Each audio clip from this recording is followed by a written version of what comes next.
मुसलमानों को 3 गज ज़मीन की ज़रूरत होती है, वो भी नहीं मिलेगी जो उन्हें वोट नहीं करेंगे। देखिए खैर, इस तरीके के किसी भी बयान का लोक जनशक्ति पार्टी समर्थन नहीं करती है। और चुनाव में मैंने हर बार इस बात को कहा है कि भाषा की मर्यादा को बरकरार रखना ज़रूरी है। मैं समझ रहा हूँ कि जिस तरीके से चुनाव की सरगर्मी बढ़ती है, तो कई बार इस तरीके के बयान, मुझे लगता है कि शायद व्यक्ति खुद भी इस पर विश्वास नहीं करता हो, पर फिर भी इस तरीके के बयान मुँह से निकलते हैं। बट बहरहाल किसी भी इस तरीके के बयान का, और मुझे लगता है लोक जनशक्ति पार्टी नहीं, इवन भारतीय जनता पार्टी के शीर्ष नेताओं ने, अमित शाह जी को मैंने कई बार देखा है अपने नेताओं को, जब जब उन्होंने इस तरीके की कोई भी बयानबाजी की है, उस पर अमित शाह जी ने खुद संज्ञान लिया है, खुद कई बार अपने नेताओं को उन्होंने टोका। बट जैसा मैंने कहा कि आप किसी एक व्यक्ति विशेष के बयान को पार्टी या उस गठबंधन के स्वरूप से जोड़कर नहीं दे सकते।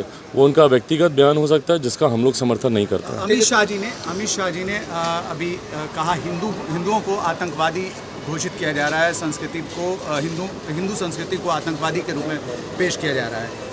देखिए, हम लोग हमेशा इस बात के पक्षधर रहे हैं कि आतंकवाद का कोई धर्म नहीं होता।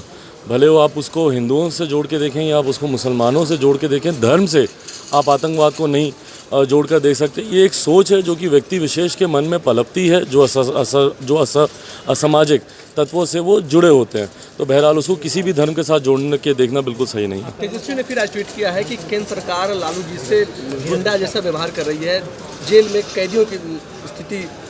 अरे मेरी समझ में नहीं आता कि उनको चिंता किस बात की। अगर उनके पास कोई ऐसी, कभी वो बोलते हैं कि उनको जहर देने का काम किया जा रहा है, कभी वो भी तब बोल रहे हैं खाने में मिला के, जबकि उनके लिए खाना बाहर से आता है। तो भैया कौन उनको जहर दे रहा है? गुंडों जैसा बर्ताव करिए। हर चीज़ की एक न्यायिक प्रक्रिया है। अगर आपके पास कहीं तथ्य आपको लगा कि उनके साथ कहीं गुंडों जैसा बर्ताव किया, आप लिखित में दीजिए ना, आप न्यायालय में दीजिए, जाके केस फाइल कीजिए अगेंस्ट में।